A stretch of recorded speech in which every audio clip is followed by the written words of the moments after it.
Olá, pessoal! Eu sou a professora Fernanda e vamos trabalhar hoje sobre o descobrimento do Brasil, segundo ano, História. Vamos viajar no tempo. A gente já falou sobre essa época mês passado, quando a gente estava trabalhando sobre o surgimento da cidade de Vitória de Santo Antão, lembram? A gente falou um pouco sobre esse descobrimento, mas hoje a gente vai ver realmente como aconteceu, quem foram os primeiros habitantes do Brasil, como aconteceu quando os portugueses chegaram aqui. Vamos fazer essa viagem no tempo? Vamos lá. Olha só, o descobrimento do Brasil é como conhecemos a chegada dos portugueses ao Brasil, em 22 de abril de 1500. A chegada dos portugueses aqui se deu pela expedição de Pedro Álvares Cabral, português que encabeçava a travessia cujo destino final era a Índia. Os historiadores ainda discutem atualmente se houve intencionalidade na chegada dos portugueses aqui ou não. Então, o que acontece, gente? Quando os portugueses chegaram aqui, que eles saíram lá de Portugal numa expedição que era comandada por Pedro Álvares Cabral, eles saíram em direção às Índias. Ninguém sabe o que foi que aconteceu, que eles vieram parar aqui, no Brasil, certo? Então, quando o texto diz assim, o descobrimento do Brasil é como conhecemos a chegada dos portugueses. Então, assim, a gente bota como marco da história que o Brasil foi descoberto em 22 de abril de 1500. Mas a gente sabe, e a gente vai estudar na aula de hoje, que o Brasil, que já existiam habitantes aqui no Brasil. Então, ele foi descoberto pelos portugueses, que moravam lá do outro lado. Mas aqui já existia vida, já existia uma população, e a gente vai trabalhar sobre isso. A chegada dos portugueses ao Brasil foi parte do processo das grandes navegações e deu início à presença contínua dos portugueses no território brasileiro. A partir desse acontecimento, iniciou-se a colonização do Brasil. Embora os portugueses só tenham tomado medidas efetivas de colonização a partir da década de 1530. O que aconteceu, gente? Quando os portugueses chegaram aqui, eles resolveram que eram os donos da terra. Então, resolveram explorar a terra e colonizar. Ou seja, os habitantes que aqui estavam iam agora ter que submeter às leis e o modo de vida deles. E isso é colonização, certo? Aqui eu trouxe para vocês uma foto de como eram as caravelas de antigamente. Olha só essa pintura. A expedição portuguesa, o pessoal que saiu de lá, das grandes navegações, lá de Portugal, em caminho às Índias, e veio parar aqui no Brasil, eles tinham 13 embarcações e traziam de 1.200 a 1.500 homens. Então, era muita gente, certo?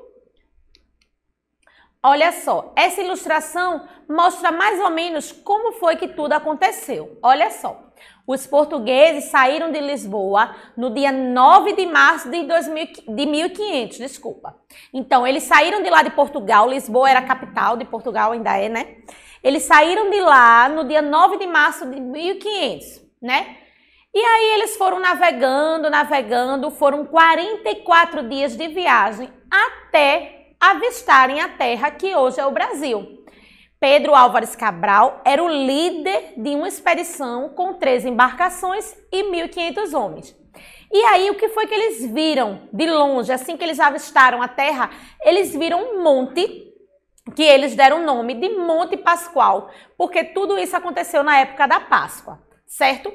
Quando isso aconteceu, já era 22 de abril. Então, eles saíram de lá dia 9 de março e avistaram o Monte Pascoal nas terras do Brasil em 22 de abril de 1500. O primeiro nome do Brasil, como consta na carta de Pero Vaz de Caminha, foi Ilha de Vera Cruz. E quem era Pero Vaz de Caminha? Pero Vaz de Caminha era o porta-voz da expedição.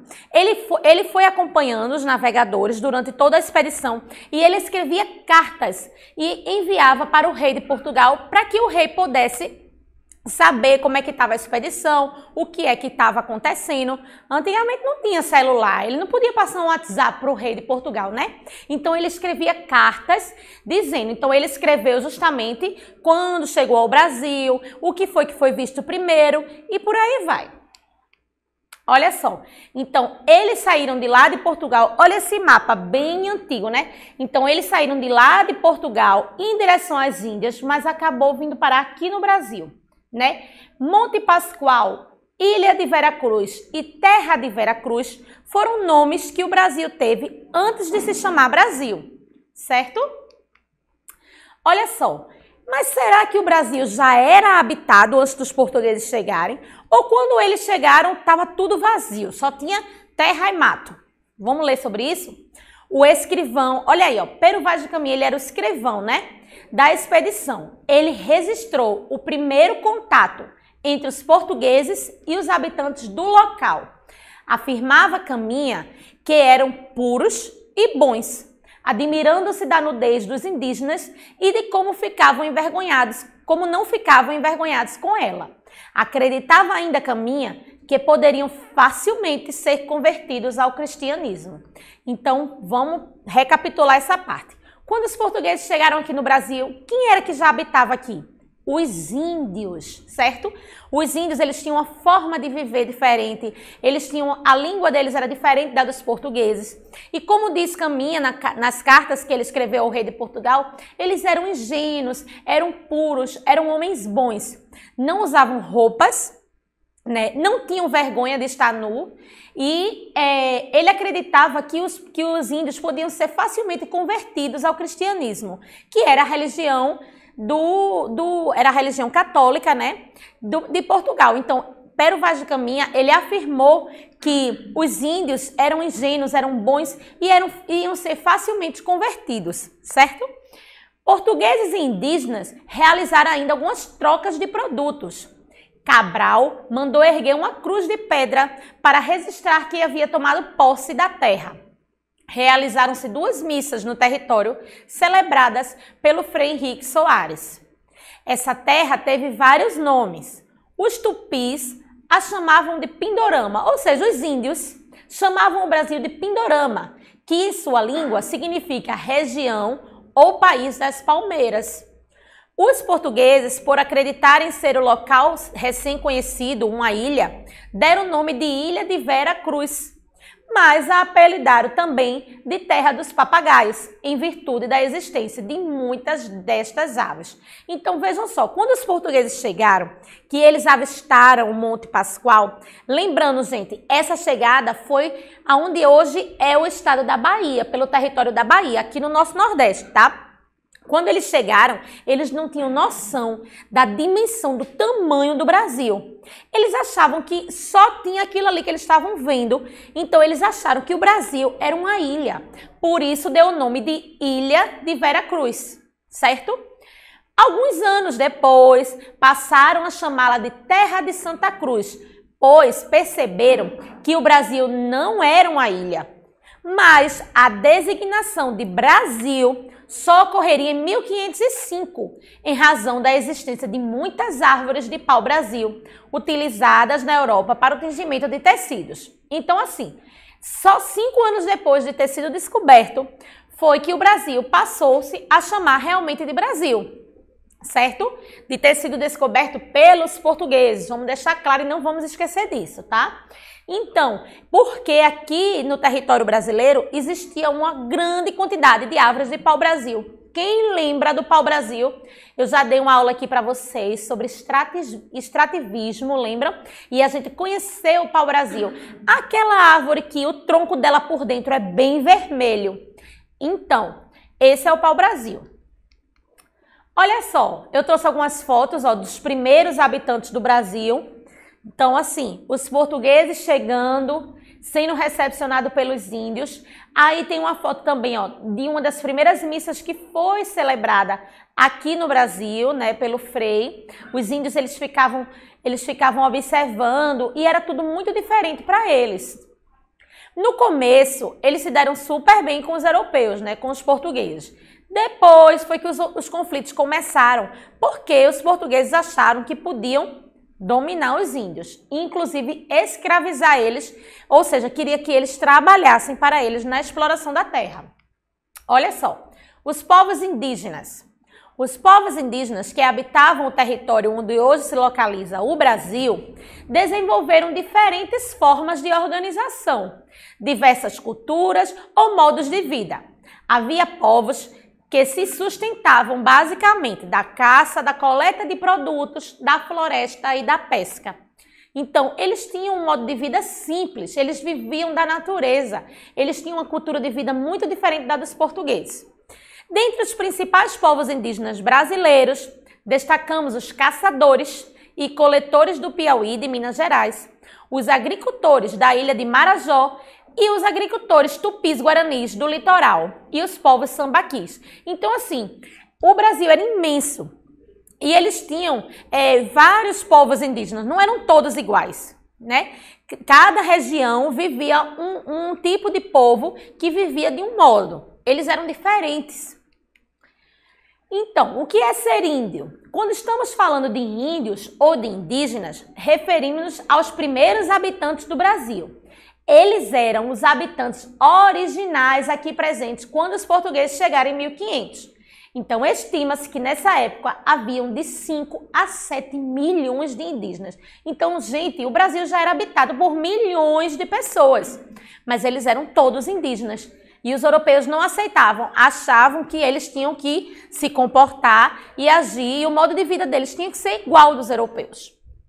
Quando o assunto são índios, precisamos entender que desde o início que não estamos falando apenas de um povo, mas de centenas de povos que estão reunidos sobre o mesmo termo. A diversidade cultural entre os povos indígenas é impressionante. Ou seja, gente, de uma tribo para outra, de um povo para o outro, eles divergem muito sobre o modo de vida. Uns vivem de agricultura, outros vivem de pesca, uns falam uma língua, outros falam outra língua.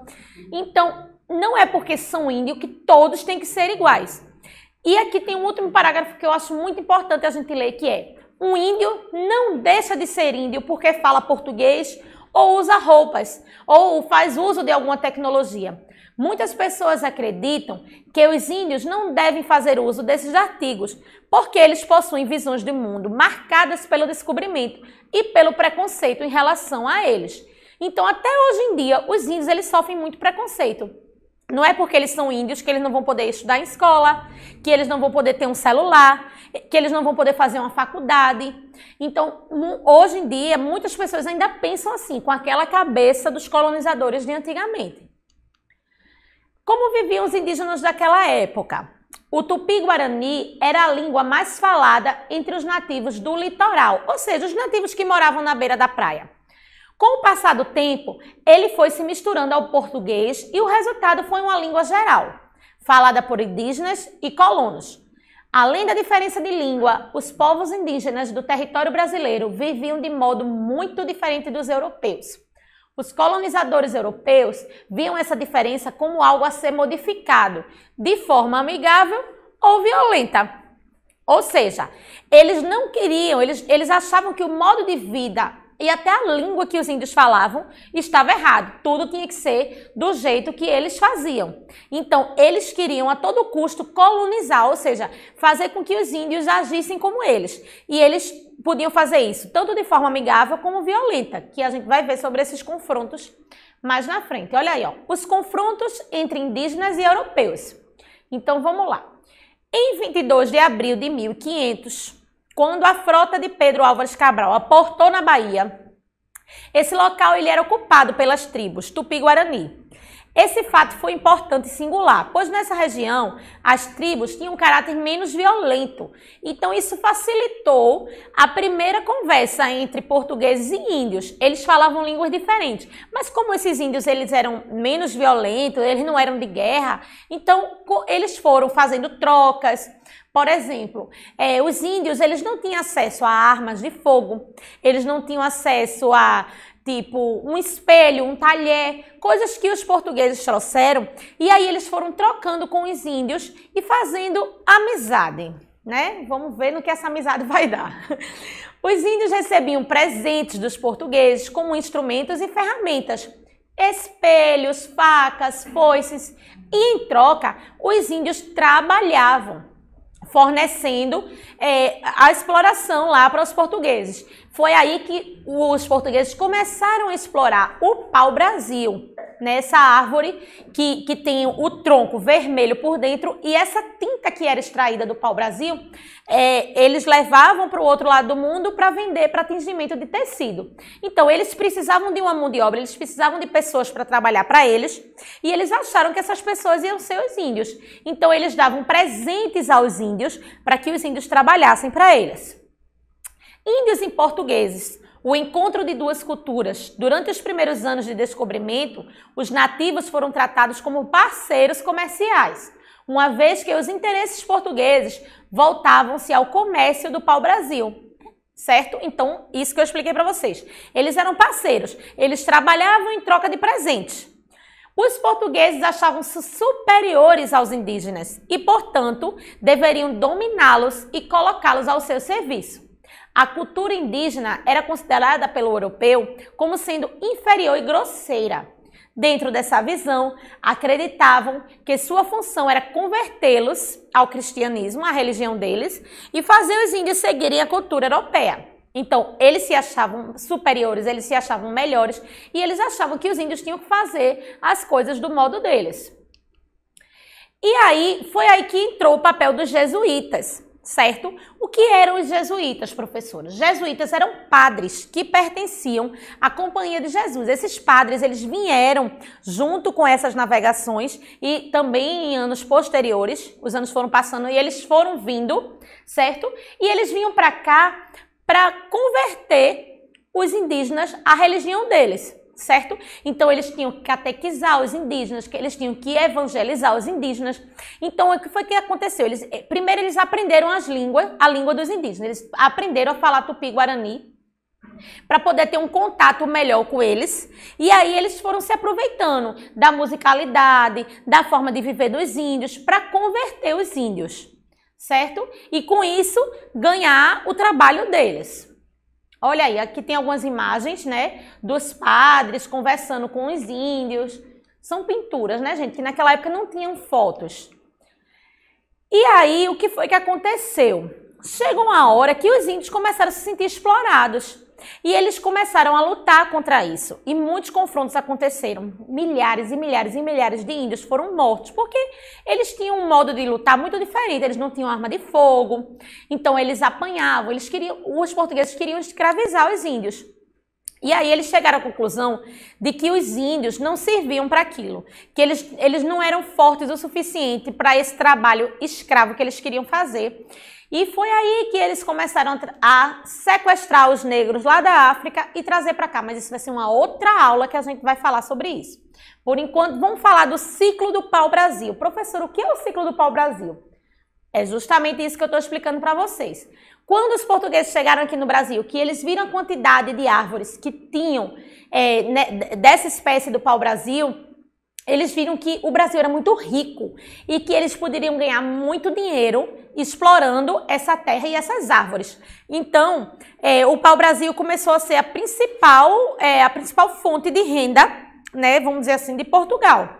Então, eles usavam os índios para explorar a terra, para pegar o pau-brasil e extrair a tinta e levar para Portugal. Então, o ciclo do pau-brasil aconteceu porque a árvore de pau-brasil, uma riqueza natural e nativa da Mata Atlântica, foi encontrada em abundância no território brasileiro. Essa árvore era utilizada pelos índios nativos da Nova Terra como tintura para os corpos, certo? Então, os índios não tinham noção para que serviu. Os índios usavam apenas para se pintar. A tinta da árvore do pau-brasil tinha coloração vermelha e a madeira era facilmente encontrada nas regiões costeiras do país, ou seja, as regiões de perto do mar. Isso acabou facilitando a exploração da riqueza natural. Os portugueses logo perceberam o grande potencial dessa matéria-prima. Olha, quem lembra do pau-brasil, olha como ele é por dentro, gente. O tronco dele é vermelho porque tem uma tinta. Eu trouxe aí também a foto da flor do pau-brasil, como ele é, tá vendo? E aí, o que foi que aconteceu? Ele foi tão explorado, tão explorado, tão explorado, que quase que entrou em extinção. Ou seja, quase que acaba todo o pau-brasil do território. Olha só, depois de longa e intensa exploração, o que foi que aconteceu? A matéria-prima acabou entrando em processo de extinção. Como não havia mais a madeira na costa brasileira, no começo do século XVI, os portugueses se submeteram a utilizar o método de troca com os índios para obterem o pau-brasil. Mais tarde, os portugueses, olha aquilo que eu comentei com vocês, eles decidiram escravizar os índios e obrigá-los a cortar as árvores do sertão, ou seja, para entrar mais, né? Porque antes eles estavam só perto do mar, nas praias, e aí eles começaram a invadir o território para dentro do interior, atrás do pau-brasil, certo? Então, quase que o pau-brasil entra em extinção. Hoje em dia, certo? Na atualidade, o pau-brasil ele é muito usado para a confecção de instrumentos musicais, certo? Mas diferentemente da antiga política de exploração que os portugueses praticaram, certo? E quase causou o desaparecimento total do pau-brasil, hoje em dia eles são reflorestados, ou seja, toda vez que uma árvore é tirada, outra é plantada. E hoje em dia a gente já está, graças a Deus, ele voltou a estar presente na nossa natureza e no nosso território nacional, certo? Tem aqui algumas curiosidades sobre o pau-brasil, as características, né, que é aquela árvore de tronco vermelho, que que consegue extrair essa tinta vermelha. Temos uma data nacional para o pau-brasil, que é dia 3 de maio, certo? Que foi o dia oficial da árvore, certo? Porque foi o dia que ela começou, 3 de maio de 1978, ela começou a ser protegida por lei, ou seja, hoje em dia, para que possa ser extraído ou explorado para o Brasil, tem que ser mediante essa lei, certo? Tem aqui mais curiosidade, nomes de povoados. Em uma expedição realizada no ano de 1971 pelo Brasil, o botânico Francimar Francisco Alves Aguiar encontrou vários vilarejos denominados de pau-brasil, certo? Então, hoje em dia, o pau-brasil ele é utilizado para a produção, né, de instrumentos musicais como violino, violoncelo. Agora, gente, eu trouxe para vocês uma novidade. Jogos interativos. Eu trouxe algumas atividades para a gente fazer e vocês de casa vão poder fazer comigo. Mas como, professora? Vou explicar. Olha só, aqui eu tenho atividades interativas, certo? E embaixo de cada atividade tem um QR Code, que hoje em dia todo mundo já sabe o que é um QR Code, né, minha gente? Então, quem estiver assistindo e tiver com o celular, ou a mãe ou o pai estiver perto, você pode pegar o celular, liga a câmera do celular e aponta para o QR Code que está embaixo da atividade. O que é que vai acontecer? O QR Code vai levar você direto para a atividade interativa. Vamos fazer uma? Essa tem um textinho sobre o descobrimento do Brasil, certo? Ó, quando você abrir o QR Code, ela vai te levar para essa página, tá vendo? E aí, ó, tem um textinho sobre o descobrimento. E o que é que você vai fazer? Você vai responder, completar as frases conforme o texto. Professor, eu faço isso como? Você pode digitar diretamente na tela do celular. Vamos ler o textinho, veja só. Pedro Álvares Cabral, durante uma expedição para as Índias, descobriu em 22 de abril de 1500 o Brasil, terra conhecida primeiramente como Veracruz, depois terra de Santa Cruz e finalmente Brasil. O nome Brasil é originário de uma árvore conhecida como pau-brasil, que existia em grande quantidade nessa época. Então, a atividade diz, complete as frases conforme o texto. Então, tem um espaço para você colocar, ó, descobriu o... Então, de acordo com o texto, quem foi que descobriu o Brasil? Pedro Álvares Cabral. Aí você vai só copiar lá de cima do texto, ó. Pedro Álvares Cabral. Ele descobriu o quê?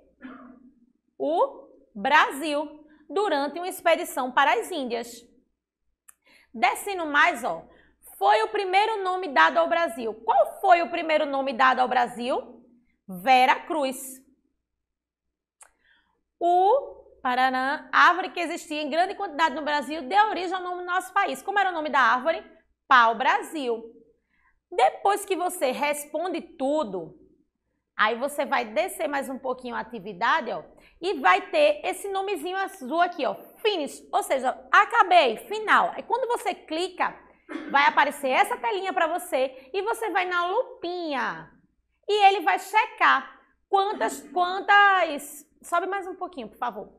Ele vai checar quantas você acertou, quantas você errou. O que tiver errado, ele mostra. É bem legal essas atividades interativas, porque vocês podem fazer diretamente no celular. Não precisa imprimir, ela já corrige automaticamente.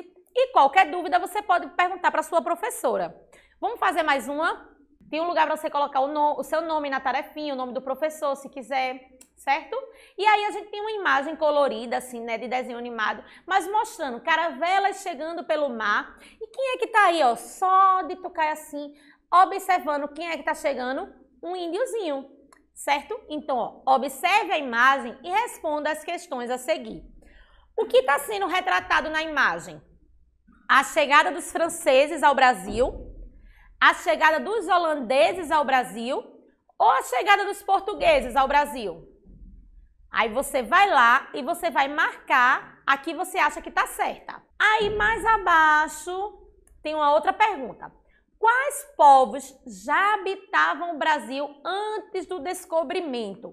Gente, lembrando que essa palavra descobrimento, ou seja, descobrimento do Brasil, é o descobrimento dos portugueses, porque o Brasil ele já existia. A terra já era habitada por milhões e milhões de índios, certo? Então aí, ó, quais os povos que já habitavam o Brasil antes do descobrimento? Os africanos, os indígenas ou os portugueses? Isso, os indígenas, muito bem. E assim, quem é que comandava as embarcações que chegaram aqui no Brasil no ano de 1500? Cristóvão Colombo, Pedro Álvares Cabral ou Tiradentes? Quem foi que descobriu? Quem era que comandava as embarcações? Pedro Álvares Cabral. Aí do mesmo jeitinho, você aperta no finish, clica na lupinha e ele vai corrigir a tua atividade e dar a tua nota. Não é legal, gente? Essas atividades são ótimas porque vocês conseguem fazer diretamente pelo celular, certo? Vamos para a revisão. Vamos revisar só para vocês não esquecerem mais tudo que a gente viu na aula de hoje. Então, a gente falou sobre o descobrimento do Brasil, que a gente já sabe que ele foi descoberto só pelos portugueses, né? Porque o Brasil já existia, já era habitado, já tinha gente na nossa terra. Certo? A gente viu como foi que os portugueses chegaram aqui, né? Tudo fazia parte das grandes navegações e as navegações saíram de lá em direção às Índias, mas acabaram chegando aqui no Brasil, certo? A gente viu que antes da chegada dos portugueses, quem habitava o Brasil eram os povos indígenas. Vimos sobre a cultura deles, sobre a forma de vida deles, né? Sobre o que é ser um índio, certo? A gente viu também que com o tempo os confrontos entre indígenas e europeus começaram a acontecer porque os europeus eles se sentiam superiores. Eles achavam que só o modo de vida deles era o correto para se viver e eles queriam dominar os índios. Isso gerou confrontos, né? Vimos também, bem superficialmente, porque é um assunto muito que a gente vai ver muito mais na frente, sobre os jesuítas, que foram os padres que vieram para cá para o Brasil para catequizar os índios, certo? A gente falou sobre o ciclo do pau-brasil, ou seja, quando o pau-brasil foi explorado pelos europeus e quando praticamente toda a renda de Portugal e todo o dinheiro, toda a economia de Portugal, vinha do pau-brasil, certo? Vimos que na atualidade o pau-brasil ela é uma árvore protegida por lei, ela não é mais utilizada para tingimento de tecido, ela é utilizada para fabricação de instrumentos musicais, certo? E fizemos joguinhos interativos bastante legais. Foi bem legal essa aula, né, gente? Então, preste atenção, faz direitinho tuas atividades, tá? Não esquece de tirar uma foto, de mandar para tua professora. Essas atividades interativas são bem legais. Você que assiste pelo YouTube, você pode clicar diretamente na atividade que já te leva para os joguinhos, certo? Então, pessoal, essa foi a aula de hoje, certo? Prestem atenção. Já se vacinaram? Todo mundo na tua casa já se vacinou? Preste atenção nas idades, hein? Porque quanto mais gente vacinada, mais rápido a gente volta para a escola. Eu tô morrendo de saudade de estar na escola com vocês e eu tenho certeza que vocês estão em casa loucos para voltar para a escola. Então vamos se cuidar, só sai de casa se for preciso, se for necessário, usa máscara, fica em segurança que logo logo a gente vai estar de volta. Até a próxima, tchau!